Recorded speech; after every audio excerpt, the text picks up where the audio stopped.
देखिए, last class में हम लोग ये पढ़ लिए थे कि किस तरीके से हम लोग डिवाइड करते हैं इस पूरे टॉपिक को, है ना। एक बार वो भी आपको दिखाई देता हूं, एक सेकंड रुको। आई गेस ये विजिबल है। सबसे पहले कहाँ अपीयर हुआ न्यूरॉन, उसके बाद पहला नर्वस सिस्टम कहाँ बना, आखिर जरूरत क्यों पड़ा एक अलग सिस्टम का। फिर ये भी पढ़े कि point two point connection provide करता है लेकिन सेल टू सेल नहीं करता, है ना। उसके बाद हमने पढ़ा न्यूरल सिस्टम मेनली किससे बना हुआ है, इसमें गैंग्लियाज होते हैं, गैंग्लिया क्या होता है, न्यूरल टिश्यू क्या होता है ना। इंसेक्ट्स में भी अच्छे से ऑर्गेनाइज्ड है। फिर हमने 3 तरह का न्यूरॉन पढ़े, सेंसरी, मोटर और मिक्स्ड। जो सेंस ऑर्गन से इंफॉर्मेशन लेकर जाए ब्रेन तक, सेंसरी। जो ब्रेन से इंफॉर्मेशन लेकर वापस आ जाए बॉडी के ऑर्गन तक, दैट इज मोटर। और मिक्स यानी जो जरूरत पड़ने पे दोनों काम कर सकता है, इंफॉर्मेशन लेकर भी जा सकता है और इंफॉर्मेशन लेकर वापस भी आ सकता है ना। उसके बाद हमने पढ़ा था ह्यूमन नर्वस सिस्टम का मेन डिवीजन, कि ह्यूमन नर्वस सिस्टम पहले डिवाइड करे 2 पार्ट में, सीएनएस और पीएनएस। फिर इस पीएनएस को अगेन 2 पार्ट में डिवाइड करे, ऑटोनॉमिक और सोमैटिक। और देन ऑटोनॉमिक को वापस से 2 बार में करे, सिंपैथेटिक और पैरासिम्पैथेटिक। आज इसी के डिटेलिंग से हम लोग आगे बढ़ेंगे। देखिए, अगर हम बात करते हैं सीएनएस का, कि सीएनएस क्या, तो सीएनएस क्या वही बताने से शुरुआत करते हैं। देखो, एक सेकंड बच्चा। हाँ चल, सीएनएस क्या से शुरुआत करते हैं। सीएनएस क्या है, सबसे पहले सीएनएस का पूरा नाम है सेंट्रल नर्वस सिस्टम। हमारे ब्रेन और स्पाइनल कॉर्ड को मिलाकर हम लोग बोलते हैं सेंट्रल नर्वस सिस्टम। और सेंट्रल नर्वस सिस्टम का काम क्या होता है, कि जो भी इंफॉर्मेशन आ रहा है उसको रिसीव करना, उसको प्रोसेस करना, और उस इंफॉर्मेशन के बेसिस पे पूरे बॉडी को कंट्रोल करना। These are the 3 main features या main functions of the central nervous system. Information receive करना, उसको प्रोसेस करना, और उस इंफॉर्मेशन के बेसिस पे रिस्पॉन्स देना, यानी to control whole of the body. ठीक है, ये इसका काम है, 3 मेन काम। आगे सुनो, किससे मिलकर बना है, तो ब्रेन और स्पाइनल कॉर्ड। ब्रेन और स्पाइनल कॉर्ड से ही कंबाइनली बना है सेंट्रल नर्वस सिस्टम। इसके बाद आता है पीएनएस। पीएनएस का पूरा नाम है पेरिफेरल नर्वस सिस्टम। क्या नाम है, पेरिफेरल नर्वस सिस्टम। ये किससे मिलकर बना है, तो जितने भी नर्व फाइबर्स हमारे बॉडी में, जितने भी तरह के नर्व फाइबर्स हमारे बॉडी में जो कि सीएनएस के साथ एसोसिएटेड है, ये सारे के सारे पीएनएस बनाते हैं। सारे के सारे पीएनएस बनाते हैं। पीएनएस में सिंपल सा बात सोचना है, सिर्फ नर्व फाइबर। ऑर्गन 2 ही है मेनली, ब्रेन और स्पाइनल कॉर्ड, वो कहा गया सीएनएस में। तो सिर्फ और सिर्फ नर्व फाइबर्स। अब ये नर्व फाइबर्स ही इतने तरह के हैं कि इसमें और टाइप बन गया। सबसे पहला टाइप सोमैटिक नर्वस सिस्टम और ऑटोनॉमिक नर्वस सिस्टम। अगर आपको ये वाला स्लाइड याद आ रहा हो, पिछला क्लास में जो हम लोग अंत करे थे, सोमैटिक और ऑटोनॉमिक, देख रहे हो, सोमैटिक और ऑटोनॉमिक। फिर ऑटोनॉमिक को वापस बांटे है, बट अभी के लिए सोमैटिक और ऑटोनॉमिक। ठीक है, आगे देखो, सोमैटिक किसको बोले, जो हमारे कंट्रोल में हो, जो इंपल्स सीएनएस से लेकर वॉलेंट्री मसल तक जाता हो। सीएनएस से लेकर वॉलेंट्री मसल, वॉलेंट्री कब मूव करता है, जब हम चाहते हैं तब। मेरा हाथ कब हिलेगा, जब हम चाहेंगे तब। क्यों, क्योंकि यहाँ पे वॉलेंट्री मसल्स है। तो न्यूरॉन्स या नर्व फाइबर्स का वो पार्ट जो कि इंपल्स सीएनएस से लेकर वॉलेंट्री मसल तक जाता है, जो कि इंपल्स सीएनएस से लेकर वॉलेंट्री मसल तक जाता है, उसको बोलते हैं somatic nervous system. Nerve system या नर्व फाइबर का वो पार्ट जो कि इंपल्स सीएनएस से लेकर वॉलेंट्री मसल तक जाता है, उसको बोलते हैं सोमैटिक नर्वस सिस्टम। ठीक है, सोमैटिक नर्वस सिस्टम का जो दूसरा पार्ट है that is autonomic nervous system. Somatic nervous system का जो दूसरा पार्ट है that is autonomic nervous system. ठीक है, इसका ठीक उल्टा सोच लो, वैसा नर्व फाइबर जो कि इंपल्स सोमैटिक, यानी हमारा जो भी, सॉरी सोमैटिक बोल रहा हूं, वैसा नर्वस सिस्टम जो कि हमारा जो भी इंफॉर्मेशन है उसको ब्रेन से लेकर कहाँ आता है, इनवॉलेंट्री पार्ट्स तक। ठीक है, इसलिए इसको बोलते हैं ऑटोनॉमिक नर्वस सिस्टम। ठीक है, सोमैटिक कौन, जो कि इंपल्स स्टार्ट करे सीएनएस से और वॉलेंट्री लेकर जाए, दैट इज सोमैटिक। ऑटोनॉमिक कौन, जो इंपल्स स्टार्ट हो ब्रेन से और उसको लेकर इनवॉलेंटरी मसल्स तक जाए, इनवॉलेंटरी बॉडी पार्ट्स तक जाए, that is called autonomic nervous system. ठीक है, यहां तक बताइए, यहां तक में कोई दिक्कत? बोलिए बोलिए बोलिए। No sir. ठीक, चलो लेट्स मूव ऑन। अभी इस ऑटोनॉमिक को आगे लेकर जा रहे हैं, सोमैटिक तो यहीं पे लिख दिया हूं, ऑटोनॉमिक को आगे देखो, ये जो एरो है this is for that purpose only, मैं लिख देता हूं यार, यहां से लेकर आए हैं, यहां से और नीचे गया है, और यहां पे ये रहा। अब ऑटोनॉमिक का बात करते हैं। ऑटोनॉमिक कौन? जो नर्व इंपल्स को सीएनएस से लेकर इनवॉलेंटरी मसल तक जा रहा है, सीएनएस से इनवॉलेंटरी, जैसा कि मैंने बताया। वॉलेंटरी कौन थे, मतलब सोमैटिक कौन थे? जो इंफॉर्मेशन को ब्रेन से वॉलेंटरी मसल तक। ऑटोनॉमिक कौन? जो इंफॉर्मेशन को ब्रेन से इनवॉलेंटरी मसल तक लेकर जा रहे हैं। अब ये ऑटोनॉमिक नर्वस सिस्टम वापस से दो तरह का, सिंपैथेटिक, पैरासिम्पैथेटिक। ये हम लोग आगे पढ़ेंगे, आगे के टॉपिक्स में, अभी नहीं, ठीक है। सिंपैथेटिक और पैरासिम्पैथेटिक, सुनना, इसके डिटेलिंग में भी नहीं जा रहे अभी। अब अगला टॉपिक स्टार्ट करें न्यूरॉन्स के बारे में। नर्व फाइबर जो पीएनएस के हैं, एक तो पीएनएस में देखो, पीएनएस को एक बेसिस पे दो तरह में बांटे, सोमैटिक या ऑटोनॉमिक। इसको और भी टाइप में बांट सकते हैं। Fibres can also be divided into two parts. इसको वापस से एक और तरीके से दो पार्ट में बांट सकते हैं, बोलते हैं एफरेंट फाइबर्स या फिर इफरेंट फाइबर्स। एफरेंट या इफरेंट, वैसा नर्व फाइबर जो इंफॉर्मेशन या इंपल्स को टिश्यू या ऑर्गन से लेकर सीएनएस की तरफ आए, that is called afferent fibre.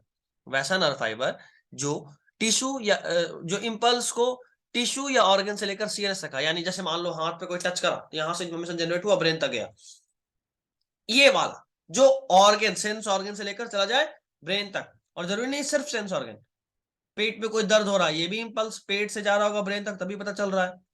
पेट हमारे कंट्रोल में तो है नहीं, मेरे चाहने पे डाइजेस्ट तो करता नहीं है, बट फिर भी वहां से भी जो इंपल्स जनरेट हुआ और ब्रेन तक गया, that is also carried out by afferent fibres. किससे कैरी होता है? एफरेंट फाइबर से। ठीक है, ये ध्यान रखना है, ये सब कुछ एफरेंट फाइबर से हो रहा है। नेक्स्ट सुनना, दूसरा है इफरेंट फाइबर। इफरेंट फाइबर क्या कर रहा है? तो ये वो पार्ट है जो नर्व इंपल्स को सीएनएस से उन कंसर्न टिश्यू या ऑर्गन तक लेकर जा रहा है।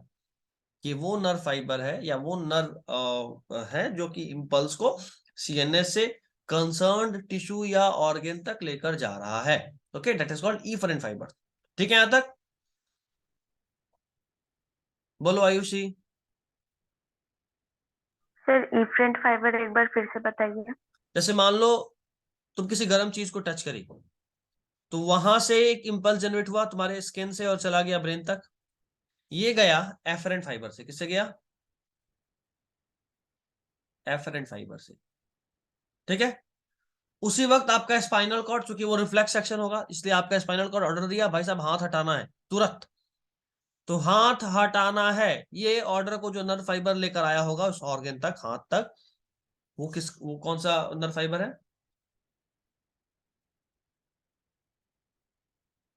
अभी ठीक है बच्चे? Yes sir. Okay done, next move on. अब एक और नर्वस सिस्टम का नाम है, ये है विसरल नर्वस सिस्टम। असल में ये कुछ अलग नहीं है, ये पार्ट है पीएनएस का ही। पीएनएस में क्या आ रहा था बताओ जरा? पीएनएस में किसको लगे थे? जितने भी नर्व फाइबर्स थे वो सब क्या बना रहे थे? पीएनएस। उनको ही हमने दो अलग अलग बेसिस पे दो अलग अलग टाइप में बांटा। एक बार बांटा और सोमैटिक या ऑटोनॉमिक। सोमैटिक जो हमारे कंट्रोल में, यानी वॉलेंटरी मसल तक इंफॉर्मेशन लेकर जाए, ऑटोनॉमिक जो इनवॉलेंटरी मसल तक इंफॉर्मेशन लेकर जाए, नर्व फाइबर ही है, एक टाइप हुआ। दूसरा हुआ एफरेंट डिफरेंट। अगर सेंस ऑर्गन से जो भी कंट्रोल सेंटर है ब्रेन या स्पाइनल कॉर्ड, वहां इंफॉर्मेशन लेकर जाए तो एफरेंट। कंट्रोल सेंटर यानी ब्रेन या स्पाइनल कॉर्ड से इंफॉर्मेशन लेकर वापस इफेक्टर तक आए, that is efferent arterial. Arterial बोल रहा हूं, इफरेंट न्यूरॉन्स। अब ये विसरल क्या है? विसरल में क्या होता है? ये भी पीएनएस का पार्ट है। क्यों? क्योंकि ये भी नर्व फाइबर से ही बना है, सारे नर्व फाइबर, गैंग्लिया, प्लेक्सस सबको मिला लो जो कि विसरल ऑर्गन तक इंफॉर्मेशन लेकर जाते हैं, मतलब नर्व फाइबर लेकर जा रहे हैं। वैसे नर्व फाइबर जो कि ब्रेन या स्पाइनल कॉर्ड से विसरल ऑर्गन तक बिछे हों उनको बोलते हैं विसरल नर्वस सिस्टम। अभी विसरल क्या, विसरा क्या, तो जो भी लार्ज इंटरनल ऑर्गन होते हैं ना हमारे बॉडी में, जैसे कि हार्ट हो गया, लंग्स हो गया, स्टमक हो गया, इन सबको विसरा बोलते हैं। ठीक है, viscera is nothing but large internal organs, viscera is nothing but large internal organs. ठीक है, viscera nothing but large internal organs. तो विसरल नर्वस सिस्टम क्या है, ये भी एक पीएनएस का पार्ट है, ये भी नर्व फाइबर का पार्ट है, जिसमें जितने भी नर्व्स हैं, फाइबर्स हैं, गैंग्लिया हैं, प्लेक्सस हैं, इन सब के मिलने से बनता है, जिनसे कि इंपल्स स्टेबल हो रहा है सीएनएस से विसरा तक और विसरा से वापस सीएनएस तक। ठीक है, प्लेक्सस क्या है, तो ब्रांच्ड नेटवर्क ऑफ नर्व्स को प्लेक्सस बोलते हैं, ब्रांच्ड नेटवर्क ऑफ नर्व्स को प्लेक्सस बोलते हैं। ठीक है, ये क्या कर रहा है, तो विसरल नर्वस सिस्टम सिर्फ और सिर्फ इंफॉर्मेशन को ब्रेन से विसरल ऑर्गन तक लेकर आ रहा है, या फिर विसरल ऑर्गन से ब्रेन तक लेकर जा रहा है, ब्रेन या स्पाइनल कॉर्ड अब जो बोल लो। अब ये विसरल ऑर्गन क्या, अभी बताया लार्ज इंटरनल ऑर्गन जैसे कि हार्ट, लंग्स या स्टमक। ठीक है, ये और भी हो सकते हैं जो इंटरनल ऑर्गन है लेकिन लार्ज है। बताइए बच्ची, यहां तक में दिक्कत? No sir.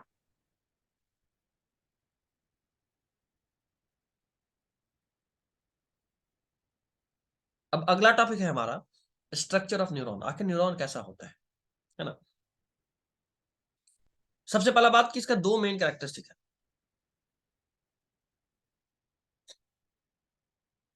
एक कंडक्टिविटी, ये कंडक्ट कर सकता है, ये जो न्यूरॉन है ये कंडक्ट कर सकता है, इसका एक फीचर कंडक्टिविटी है।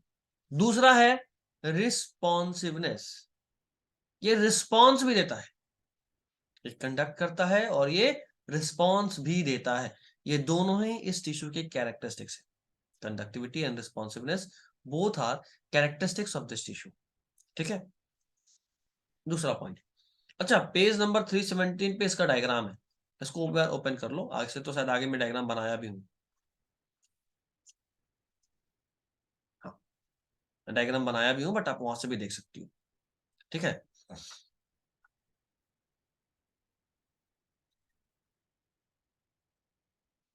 चलो, तो कंडक्टिविटी और रिस्पॉन्सिवनेस इस दोनों ही ये दोनों ही कैरेक्टर हैं इस टिश्यू के, और एक न्यूरॉन कभी भी डिवाइड नहीं कर सकता, क्यों, क्योंकि उसमें सेंट्रोजोम यानी सेंट्रियोल नहीं होता है, और अब सेल में पढ़े हैं that the centriole in animals helps in cell division.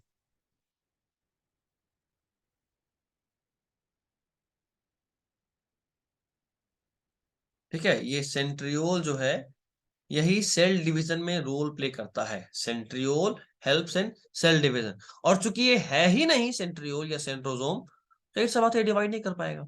ठीक है, नेक्स्ट, पैकिंग मटेरियल, यानी अगर हम इस न्यूरॉन का बात करें, ये न्यूरॉन हर तरफ से किसी न किसी चीज से ढका हुआ है, ये हवा में तो उड़ नहीं रहा है, खोखला तो है नहीं, तो ये जो न्यूरॉन है इसका पैकिंग मटेरियल क्या है, what is the packing material of this neural tissue, इसका पैकिंग मटेरियल है न्यूरोग्लिया। क्या है, what is the packing material of this neural tissue, it is neuroglia. Neuroglia क्या कर रहा है, तो इसमें 50% जो टोटल न्यूरल टिश्यू है उसका 50% तो न्यूरोग्लिया है। क्या कर रहा है ये अभी जस्ट पढ़ेंगे, इसमें 3 तरह के सेल्स होते हैं और यही काम करते हैं।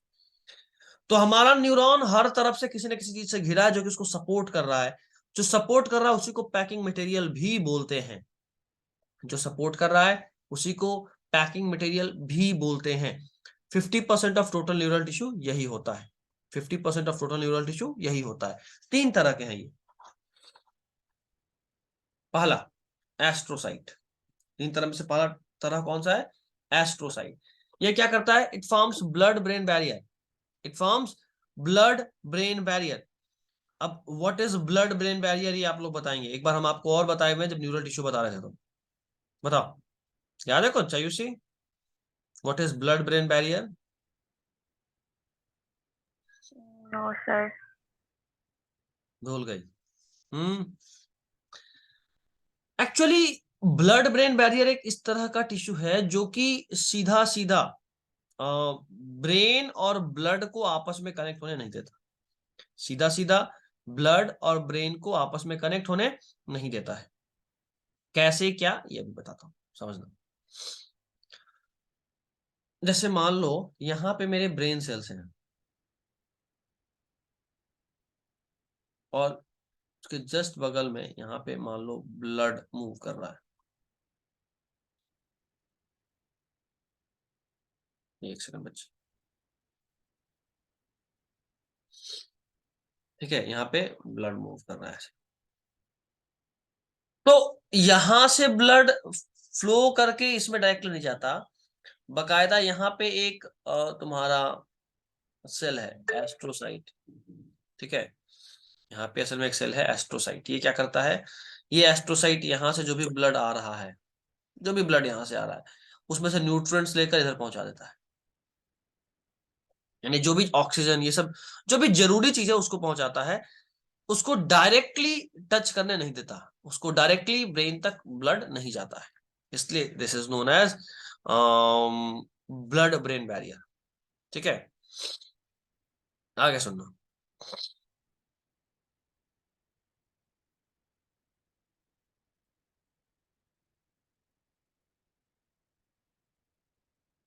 तो it is responsible for adding materials in neuroglia.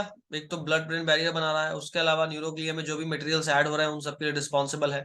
उसके अलावा इसका स्टार शेप्ड अपीयरेंस होता है, ये इंपॉर्टेंट है, हम पहले पूछते हुए देखे हैं। ये पूछता है स्टार शेप्ड अपीयरेंस कैसे क्या है, ठीक है। ये इंपॉर्टेंट पॉइंट है, ध्यान रखिएगा इसको। आगे सुनो। नेक्स्ट है ओलिगोडेंड्रोसाइट्स। ये क्या कर रहा है भाई साहब, तो ओलिगोडेंड्रोसाइट्स का काम है माइलिन शीथ बनाना। माइलिन शीथ एक तरह का इंसुलेशन है, इंसुलेशन यानी कवरिंग। जरा फील करना इसको, एक न्यूरॉन है ऐसा,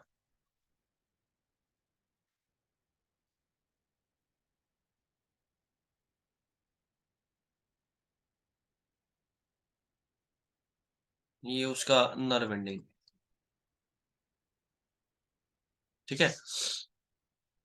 अब अगर इसमें से कोई इंपल्स फ्लो कर रहा है, मान लो ऐसे कोई इंपल्स है जो फ्लो कर रहा है, तो चूंकि अगर इसके ऊपर कोई कवरिंग नहीं है, ये इंपल्स किधर भी फ्लो कर सकता है, लीक करता है, इंपल्स लीक करता है। तो इसलिए इसका स्पीड थोड़ा घट जाता है ऐसे न्यूरॉन्स का। और अगर उसी न्यूरॉन में एक ऐसा कवरिंग दे दें, इस तरह का, मान लो, नहीं दिख ही नहीं रहा है,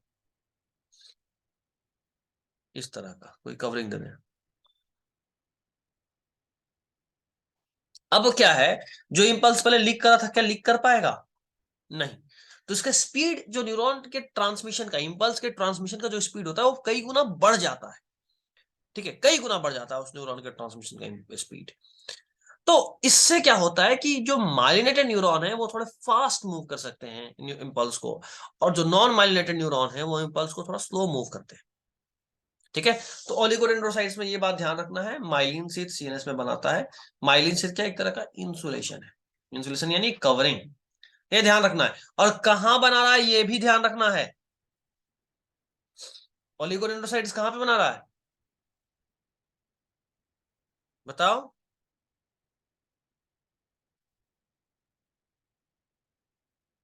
कहां बना रहा है, ये लो, सीएनएस में। आयुषी तुम हो? Yes, sir. हाँ ठीक, चलो, ये सीएनएस में बनाता है। आगे देखो।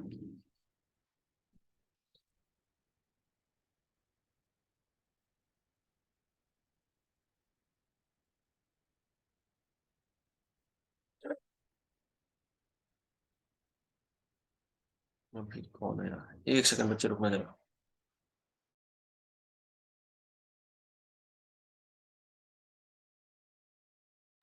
हाँ ठीक है। तो ओलिगोडेंड्रोसाइट जो है वो इम्पल्स, मतलब माइलिन शीथ बनाता है सीएनएस में। ओलिगोडेंड्रोसाइट्स फॉर्म्स माइलिन शीथ इन सीएनएस, ये इंपॉर्टेंट है, ध्यान रखिएगा, इन सीएनएस। आगे एक और सेल है माइक्रोग्लियोसाइट्स। ये क्या है? तो ये कुछ खास नहीं, मॉडिफाइड मोनोसाइट है। It is modified monocyte. Monocyte याद करो, याद करो, ब्लड में था, ब्लड में भी इसका एक मॉडिफिकेशन था। कौन था? मैक्रोफेज, याद है ना, एरियोलर टिश्यू। Yes. हाँ, तो मोनोसाइट एक ब्लड सेल है जिसका की मॉडिफिकेशन एक न्यूरल टिश्यू में है, तो उसका नाम क्या है? माइक्रोग्लियोसाइट्स। और एक मैक्रोफेज भी था, ये कहां था? एरियोलर टिश्यू में। ठीक है ना? तो माइक्रोग्लियोसाइट्स ये भी मॉडिफाइड मोनोसाइट है। मॉडिफाइड मोनोसाइट होने से इसका ओरिजिन क्या है? मेसोडर्मल। माइक्रोग्लियोसाइट्स का ओरिजिन क्या है? मेसोडर्मल। माइक्रोग्लियोसाइट्स का ओरिजिन क्या है? मेसोडर्मल। इसका नेचर कैसा है? फैगोसिटिक। ये फैगोसिटिक होता है और इसलिए डिफेंस में इसका रोल है। It plays defensive role. It is phagocytic and hence plays defensive role. Phagocytic means it can engulf,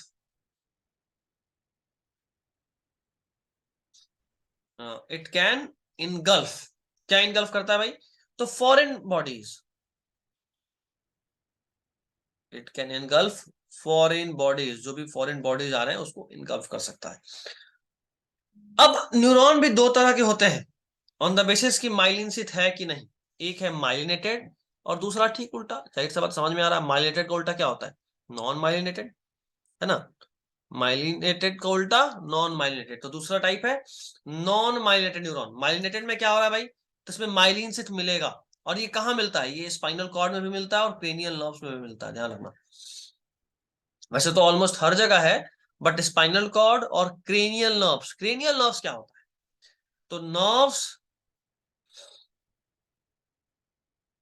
which originate directly from brain. वैसे नर्व्स जो डायरेक्टली ब्रेन से ओरिजिनेट होते हैं, that are known as cranial nerves. वैसे nerves which originate directly from brain are known as cranial nerves. The nerves which originate directly from brain are known as cranial nerves. ठीक है? यहां तक आगे सुनना। दूसरा है नॉन माइलिनेटेड न्यूरॉन। इसमें क्या है भाई? तो ये ऑटोनॉमिक और सोमैटिक नर्वस सिस्टम में मिलते हैं। कहां मिलते हैं ये? They are found in autonomic and somatic nervous system. They are found in autonomic and somatic nervous system. अब सुनना, non myelinated neuron schwann cell से इनक्लोज होते हैं। माइलिनेटेड भी होते हैं। अच्छा, एक मिनट रुक जाओ। Non myelinated neurons are enclosed by schwann cells which do not form myelin sheath. ध्यान रखना, ये माइलिन शीथ फॉर्म नहीं करते हैं। जबकि सीएनएस में माइलिन शीथ कौन फॉर्म कर रहा है? ओलिगोडेंड्रोसाइट्स। वही यहां पे भी होगा। ठीक है, इसको और आगे अच्छे से बता देंगे, रुक जाओ। तो नॉन माइलिनेटेड न्यूरॉन्स जो ऑटोनॉमिक और सोमैटिक नर्वस सिस्टम में मिलते हैं। माइलिनेटेड न्यूरॉन क्रेनियल नर्व्स में मिल रहे हैं, स्पाइनल एंड क्रेनियल नर्व्स में। देख रहे हो? क्या found in spinal and cranial nerves. Cranial nerves क्या, ये तो तुमको पता चल गया। स्पाइनल नर्व्स क्या? कलर चेंज कर रहा हूं। Spinal nerves simple which originate from spinal cord. जो स्पाइनल कॉर्ड से ओरिजिनेट हो रहा है दैट इज स्पाइनल नर्व। जो ब्रेन से ओरिजिनेट हो रहा है, क्रेनियल से, cranium is called brain. Cranium brain का दूसरा नाम है, उसको क्या बोल रहे हैं? Cranial nerves. ठीक है? तो माइलिनेटेड नर्वस सिस्टम ऑटोनोमिक और सोमैटिक दोनों में मिलेगा। Non myelinated, sorry, non myelinated autonomic और सोमैटिक दोनों में मिलेगा। स्वॉन सेल से इनक्लोज होता है और ये schwann cell myelin sheath form नहीं करते हैं। ये schwann cell myelin sheath form नहीं करते हैं। ठीक है? नेक्स्ट, स्वॉन सेल जो है वो माइलिनेटेड और नॉन माइलिनेटेड दोनों में मिलता है। यही बता रहा था, स्वॉन सेल माइलिनेटेड और नॉन माइलिनेटेड दोनों में मिलता है। अब एक बार डायग्राम देखो, डायग्राम को ध्यान से देखना। इधर हो गया डेंड्राइट्स, कहीं ना कहीं लिखा होगा डेंड्राइट्स। क्या करते हैं भाई? ये सिग्नल को ट्रांसमिट करते हैं सेल बॉडी की तरफ। ये है सेल बॉडी, है ना? देखो सेल बॉडी, सेल बॉडी, ये वाला part, this is cell body. तो सेल बॉडी की तरफ भेजते हैं कौन? डेंड्राइट्स, किसी भी इंपल्स को। और इसमें भी, इस डेंड्राइट में भी निजल्स ग्रेन्यूल्स होता है। निजल्स ग्रेन्यूल्स, निजल्स ग्रेन्यूल्स क्या है भाई? तो ये बहुत छोटे छोटे से ग्रेन्यूल्स होते हैं जो मिलते हैं। ठीक है? ये निजल्स ग्रेन्यूल्स बहुत छोटे छोटे से ग्रेन्यूल्स होते हैं जो सेल बॉडी और क्या बोलते हैं, डेंड्राइट में मिलते हैं। ठीक है, उसके बाद देखो, ये तो बीच में न्यूक्लियस मिल गया आपको, और यहाँ पे ये आपको मिल गया निजल्स ग्रेन्यूल्स, जो dot dot dot dot dot dot है, this is Nissl's granules, all this dots are Nissl's granules. अब नीचे आते हैं, इस ओवरऑल पार्ट को बोलते हैं एक्सॉन। एक्सॉन का काम क्या है? ये सिग्नल ट्रांसमिट करता है सेल बॉडी से दूर, सेल बॉडी से दूर। ठीक है, डिस्टल एंड जो होता है, इसका अंत वाला एंड, वो ब्रांच्ड होता है, और उसको हम लोग बोलते हैं साइनेप्टिक नॉब। देख रहे हो, और अंत में कुछ ब्रांच्ड है और लास्ट में खत्म होता है साइनेप्टिक नॉब पे। Distal end is branch and terminates into synaptic knob. हर जगह स्वान सेल है जो कि माइलिन शीथ बना रहा है। ठीक है, स्वान सेल माइलिन शीथ जो बनाता है वो लिपिड और प्रोटीन का होता है, ये एक्स्ट्रा है। ये देखो ऊपर में जो दिख रहा है स्वान सेल, ये जो ये है यहाँ पे, ये देख रहे हो, ये स्वान सेल है, और ये जो दिख रहा है आपको, ये माइलिन शीथ है। ठीक है, तो बस इतना ही। इतने में कोई दिक्कत है तो बताइए, और आई गेस सेशन तुरंत एंड होगा, तो जल्दी बोलो आयुषी, पीपीटी हम भेज देंगे। No sir. ठीक है बच्चे, डन। तो आज की इतना पे ही छोड़ दे रहे हैं, पीपीटी हम भेज दे रहे हैं, सिर्फ तुम ही